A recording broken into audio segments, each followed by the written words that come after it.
We are going. So, did you invent anything? No, because immediately we get off the call, they just left my brain. But did I invent any? Have I invented any? No, I have not. Have you invented anything? You know what? I was very much the same as you. I completely forgot about it, and I cannot believe it's a week ago we decided to invent something. I know. I also think we were being a little bit overly optimistic, which is typical ADHD. It's like, let's invent something in a week. However, I can share a cool little inner invention. Oh, okay. Part of you know, I've been doing like hypnotherapy training. One of the methods for state management is actually to go into hypnosis and imagine that you've got a control center in your head that's either got levers or dials or buttons, and what you can do is do things like dial up calm or dial up confidence or determination, that kind of thing. So it's almost like you can invent a little machine in your head to help you with your state management. Gosh, well, I like that idea. It's really cool. It's really cool. I just love it. And sometimes I'll use it for if I'm on a run or something and I'm feeling like I'm flagging, I will dial up my energy, and it's weird how it actually works. That's so cool. I am going to try the brain machine. Try the brain machine. See, we invented a thing. You invented a thing. I just gave it a name. The brain machine. I didn't actually invent it. I'm just sort of like telling you about it. But I suppose every time we create one in our own heads for ourselves, we invent our own brain machine. It's true. And we could say that, like, every time we blink, we create our own reality, because we don't really know what the world looks like. It's just how we interpret it. That is true. We have no idea if we interpret things, similar to everybody else, do we? It's like, it could be, your world could look different. Maybe you're actually purple. I am.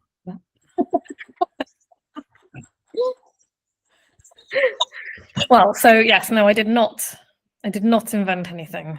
I don't think. So if you were to have a button or a dial in your own brain machine, what do you think you would find most useful? Oh my gosh. Like more of or less of? I would like less of faffing.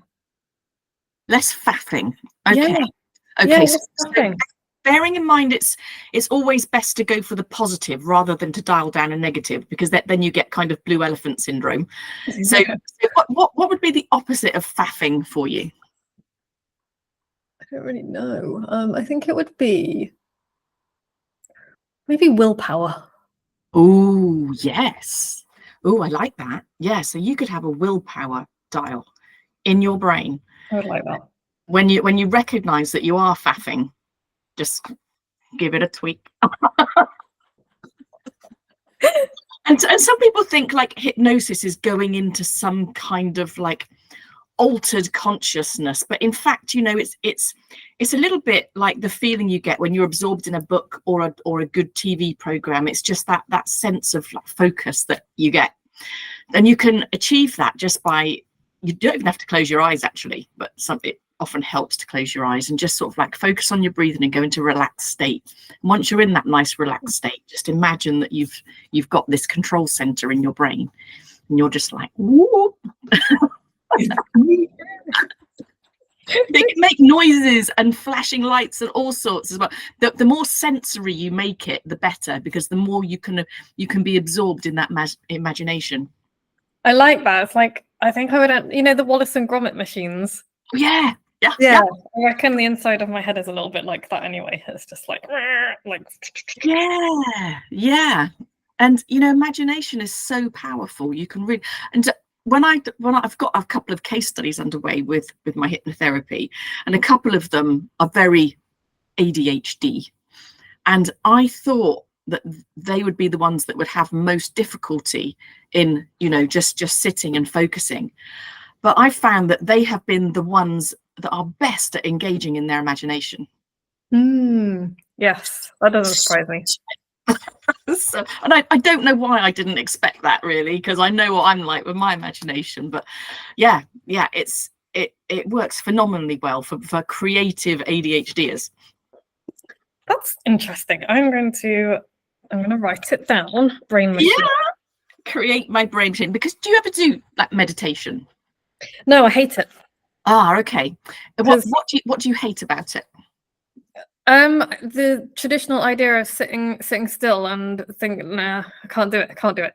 So, but I think I used to treat running maybe a little bit like meditation, although I now hate running. But like for me, meditation I find that dancing and trapeze is quite meditative for me. But I can't sit still for I really struggle to sit still for even like a minute and do the meditation thing. And it's boring. Yeah. Do you know what? I think this is what I expected from, because I was doing one guy who was very, very hyperactive. You know, he really struggles to sit still. But once he was fully engaged in the imagery in his head, he didn't move. It was quite bizarre. But you don't have to be still to be in hypnosis. I mean, there are schools of thought that think that you have to be almost asleep, you know, and go into a trance. But actually, there's lots of research to show that the active hypnosis is just as effective. So things like running or pedaling, or you can put yourself in this really receptive state to make inner changes. Yeah, that's interesting. So like repetitive actions, I guess. So maybe I reckon like coloring in can be a bit like that, and and even writing, I think, can be a bit like meditative as well. But just like repetitive stuff. Yeah. Some people roll their hands. Okay. So you can sit in a chair and just roll your hands and still get that feeling that you're moving, but it's kind of hypnotic as well, because you're Also, do you know what I've just remembered? Like it drives Joe up the wall. But I will sit or stand on the shoreline for hours and just watch the water, because I get really fascinated by the tide coming in, and just like, you know, when you're on the beach and there's like channels of water and rock pools, and I just get really fascinated with how the water moves through, so I can stand there for hours and just watch that. Wonderful, isn't it? I did that in Devon last month. We went to where was it?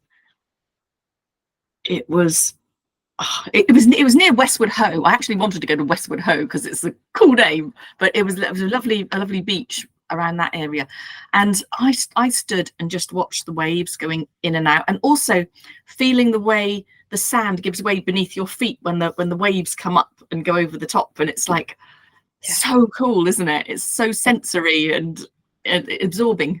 It is. It's very cool. It's very cool. Yeah, we're going to Devon on Thursday. No way. Where are you going?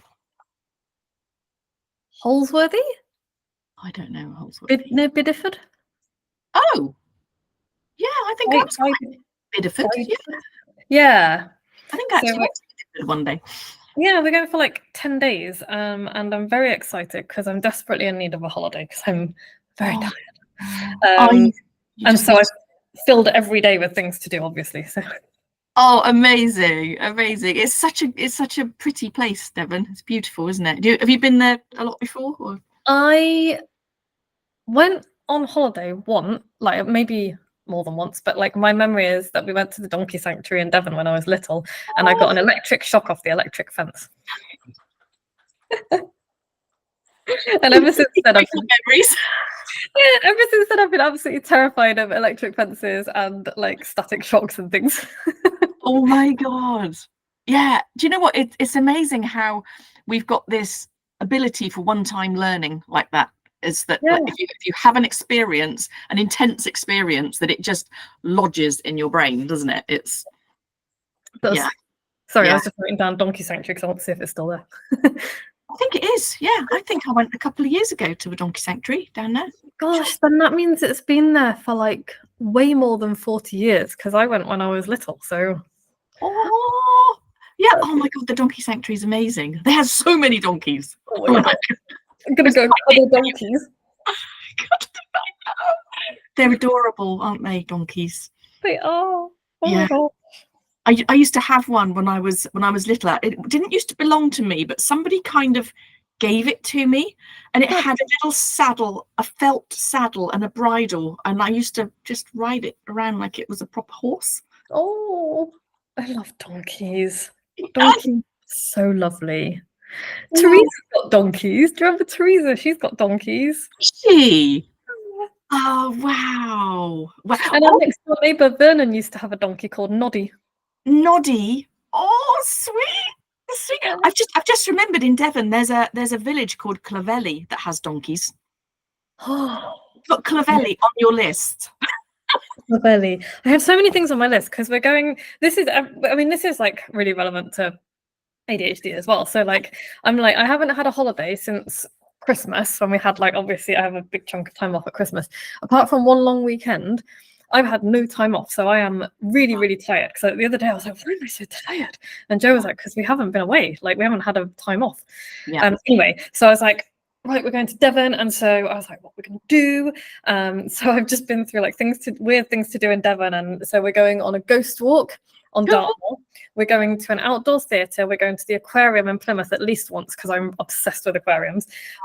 We are going to have afternoon tea. We're going to have a spa day. I was Googling, what's the best spa in Devon? And then I had a look and then I was like, what's the second best spa in Devon? Because it was extremely expensive. And then Agatha Christie's hotel, not her hotel, but it inspired a lot of her things on, I think it's Lundy Island, the one that's only an island at high tide, so we're going to get a sea tractor. And then I was like, we can go for cream tea and we can do this and we can do that, and I was like, oh, maybe we could go and learn this. And Joe's like, you're supposed to be having a rest, and we're going to go fossiling along the beach, at least 2 fossiling experiences. So that's brilliant. Well, do you know what I think energizing your mind is a great thing to do on holiday, isn't it? It's like it doesn't have to be all about sitting down, because I think sometimes when we're sat down and just contemplating our navel, then our heads can go to really not very good places. Yeah. Actively engaged in something, it kind of gives you a rest from work, and it's very much like the breathing in on the artist state, isn't it? It's like you're kind of breathing your creativity. Yeah, exactly. And I'm going to have like at least one book and my notebook and my pencils and things in my bag with me wherever I go, so I can be like, oh, I'm just going to sit here and have a cup of tea and read my book or do some sketching, or so you're going to have Devon cream tea, I hope, at some point. Absolutely, at least once. Yeah. Which order they put the cream and the jam on? It's different to Cornish, isn't it? It is. I always think you put the jam on first and then the cream, because to me that makes sense, because you spread the jam and then it gives it like a tacky surface for the cream to like dollop on top of. Right. That's how I do it. So I'm probably going to do it wrong and get kicked out of Devon. Yeah, you might actually upset a few people like that, but you just say. It won't be deliberate. It's just that's the way it has to be. That's the correct way. So, in your opinion, in my humble but correct opinion. Oh, that is so cool. So, how long is the drive from your house to Devon? Do you know what? I don't know. I feel like it must be at least 3 hours, because it's North Devon, so it's not like. But I think it's like an hour and a half to Bristol, and then it must be about the same after that. So. Yeah. How do you find journeys, traveling? How do you find that affects your brain? All right, so we either will listen to an audiobook on the way down, and I can usually cope with that for about an hour and a half, and then I'm like, I have to stop and move or I'm going to punch things. Or we'll play Spotify DJ, and so we'll like build up a playlist on Spotify of Joe will pick something and I'll pick something and Joe will pick something and I'll pick something, and we'll end up with just this really cool playlist of stuff. So that's really cool. So you make sure that you're adequately entertained on the way. Yes. How about you? Do you know what? Recently I have actually I feel like I've let somebody down a little bit, because I decided not to go away on their 50th birthday celebrations, simply because the length of travel for a weekend trip did not seem to justify the the trip. But in a way, I felt kind of proud of myself, because I actually thought, no, I'm recognizing that I struggle. It was a ski trip that required quite a long trip to the airport, then a flight, and then something like a 4-hour transfer to get from the airport to the resort. And I just thought, to spend a couple of days skiing, traveling all day, traveling actually does my noodle. Yeah, if you're going for like a week or 2 weeks, it's not so bad. But if you're only there for like 2 days, that's yeah, that'd be too much for me as well. Yeah. And I thought, I really didn't like letting her down, because she was all excited about everybody going. But I thought I just have to be honest with myself, that I would dread March happening, because all I would just imagine is this horrible long journey, and possibly being hungover on the way back as well, which would be even more hideous. Yeah, and it would be really peoply. It would be like super travelly, and then really peoply, and then super travelly as well, and that would like totally destroy me. So yes, and not just peopling with people that I don't know very well as well. Oh, no. Oh, no. No. So yeah, I just thought, I'm gonna dip out, and I said, look, let's do something really nice in this country for you and extend your birthday. So let's look for the positives. Yeah, I think previously I might have said, oh yeah, I'll do it, and dreaded it, and because I couldn't have stood the guilt of letting her down, because she's such a lovely person. But actually, you know what, this is the right thing for me to do. yeah, absolutely. And it's really lovely to be invited, but I would never expect anybody to come on like a trip like that with me. I would be like, oh, I'm doing this and I would love you to come, and if it's not for you, then that's cool. So I'm sure your friend will be absolutely fine with that. Yeah, she said she'd find it, because a lot of the time when we feel guilt about things, we do definitely create huge stories in our own heads that just don't exist in other people's. Yeah, we project really strongly, don't we? And it's just like, oh, I feel really bad about this, therefore this person is also going to hate me. Yeah, exactly. And that's where the rejection sensitive dysphoria comes in as well, isn't it? It's like, can't let anybody down, can't give anybody a reason to reject me. Yeah. But it's so good to actually learn things about yourself and be comfortable with your decisions like that, isn't it? And well done. That was a really cool thing to do. Thank you. Thank you. And I hope they have a wonderful time skiing, but I can't even ski very well. Well, yeah, that's the other thing, isn't it? It's like, oh, all the traveling, all of the peopling, and then a possible broken leg. Yeah, just a ripped groin. No. Ripped groin, that sounds terrible. What are you doing when you're skiing? I've ended up in some weird positions when I'm skiing, I'll tell you. It's not great. And I think that's one of the things that puts me off skiing, is that all my skiing holidays have ended badly with an injury. I mean, that you could try it a few times, and after a while you can conclude that it's not for you. Yeah, I think so. It's I don't know what it is that I think, possibly because I'm tense when I ski. That won't help, yeah. You need to be quite loosey-goosey, don't you? Yeah. But maybe next time I try skiing, because I'm sure there will be a time in the future, I should dial up my inner looseness. You should. Oh, I was going to suggest, just take some shrooms. That's a great idea, but probably ones that have been dosed for me rather than just... Yeah, not just like, oh, they look good. Actually, shroom season, isn't it, out in the countryside at the moment? It is. We do tend to get quite a lot of magic mushrooms in our garden. So.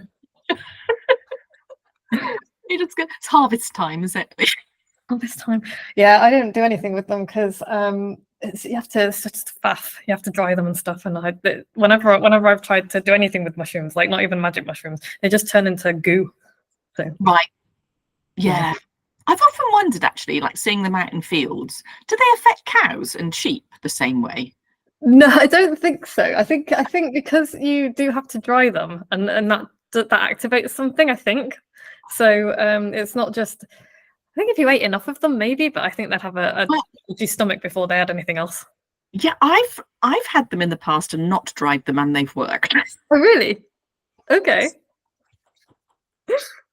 Yeah, I just put them straight in tea, and Huh. they've been perfectly adequate. I go and get some. I have seen the sheep like nibbling on them before, and I've been like, "You're right, guys," and they're just like, Oh, I bet they love the autumn. All the animals. they They're just do. like, yeah. Yannick is looking at me from the hill. I need to. I don't think we've introduced listeners, so hang on a sec. Let's see. Yeah, let's have a look at the. Oh, hang on. I've lost you. There we go. Can you see them? Oh, cute. Hey, Yannick. Oh, so sweet. Right, just point up a little bit. Just tilt up a little bit there. Oh, how many have you got? I have 3. That's 2 of them, and then here's Picard. Picard, where's Can you Picard? see him just behind the bush?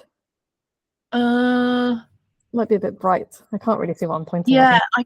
I can't see him at the moment. Oh, Picard, I love his name. Yes. Oh, Oh, hang on. Maybe there. okay. Oh, bless. He's hiding. He's looking at me. Looking at me with suspicion is what he's doing. Oh, that's so. Do they take much looking after, sheep? No, they're very very low maintenance. Really, they're very fun. They have a little paddock just up the hill that we kind of shut them into at night, and then but in the daytime, if we're in, we just let them roam around in the garden, and yeah, That's really sweet. Can they live in kind of woodland areas? yeah, they love the woods. They're always, because we've got our woods just up there, so they spend quite a lot of time in the woods. They like eating ivy. Ivy is very tasty, apparently. Is it? Is Yeah. it? 'Cause we've got like a field that's planted up as a woodland, and it's been growing for about 3 years now. But we're thinking when it's bigger and the trunks are more, manly or womanly, beefy, that we might get a few sheep just to hang around. But I'm very wary of getting anything that's very high maintenance, because I'm a bit neglectful of things. Because I got off my dog, all right. Yeah. But like, do they need do they need their hooves clipped and all that kind of thing, or? So what we do, they need shaving once a year, but you'll be able to have an arrangement. Probably we have an arrangement with a local farmer who comes and does it for us, and it costs like 20 quid. But their feet, we let them run around on our patio quite a lot. So what I would do is lay some slabs somewhere around the entrance or something for them to clatter around on a little bit, because if they can do that, we've never needed to trim the hooves of ours, and they spend most of the time on grass. But I would put chicken wire around all of the tree trunks, even when they're bigger, because they absolutely strip the bark off and they'll kill the trees. So.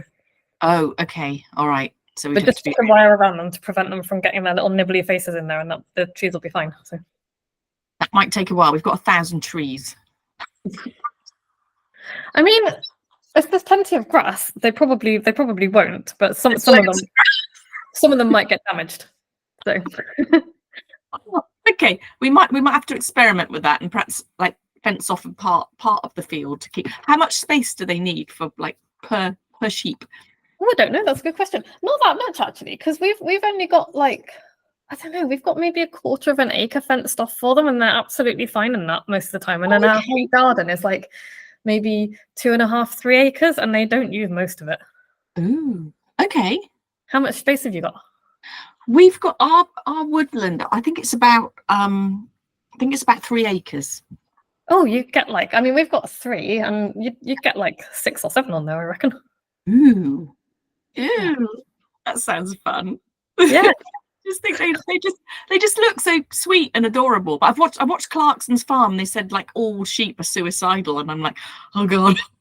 So yeah, I would say get yourself a native primitive breed rather than like a commercial breed, because because they're so overbred, they're quite delicate, and Right. so as are Jacob cross Wisont, and one of them is purebred Wisont, and Wisont are like the most primitive native breed that you can get. And they're also the smallest, but Jacobs are really hardy as well. So they are really tough. There's also Highland sheep. I think it's Shetland sheep. Okay. Shetland sheep, possibly. They're really tough as well. So They sound tough. They need to be tough to live in Scotland, don't they? Oh, brilliant. Well, when the time comes, I might pick your brains a bit more. I guess you've had to register as a farmer, have you? And like, not as a farmer, you just have to register with DEFRA that you've got sheep. So, right. Okay. Yeah. And they send you like a holding number, which is where you keep them, and then you just have to let them know if you move them. Right. Okay.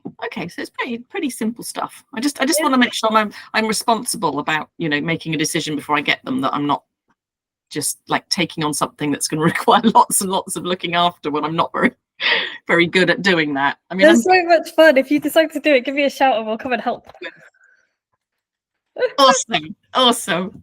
So I guess when are you off on holiday? Are you off next week? Yeah, so I am not here for the next 2 weeks because next week I'm on holiday, and the week after that I'm giving a talk at Circle Live. So an event. Circle Live. So it's a networking group that I'm part of, and they have a live event once a year, or they had the first live event last year, and I am speaking at it this year. Wow, that's awesome! Yeah, that is so cool. You're going to be superstar. Oh, I'm excited.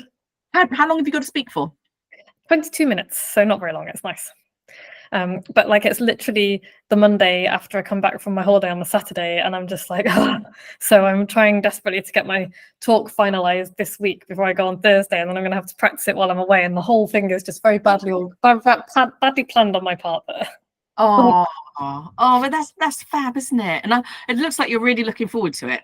I am. Isn't it weird how public speaking, like the first few times, just feels terrifying, and then you start looking forward to it after a while, don't you? It's yeah. I'll want to vomit for like 3 hours before I go on, but when I'm off there, I really enjoy it. So yeah, you're going to do any stand up there as well, or? I'm hoping it'll be funny, but I'm not kind of trying to be like, I'm not being a comedian, if that makes sense. But I am doing another stand up on October the. October the 25th. Are you? Where's that? In Worcester. Worcester. Yeah. Ooh, I'll see if we can get. What day of the week is that on? It's a Friday. Oh my gosh, that would be terrifying. Oh man, I'll have to see what we're doing that day and see if we can get up to see you. That would be cool. Well, if anybody listening wants to come and see me be funny on stage, it's at the Piston Distillery in Worcester. Amazing. That sounds great. Oh my gosh. Yes. So I think that was like one of the most ADHD episodes we've done, because we went from inventions to something I've already forgotten to holidays. We did travel And meditation. Sheep. And stand-up comedy. Yes, we're on form today. Excellent. Well, lovely to see you, and we will catch up in a few weeks. Yeah, definitely. Yeah. Have an amazing holiday. Thanks, I will. Lots of love. Bye. Bye.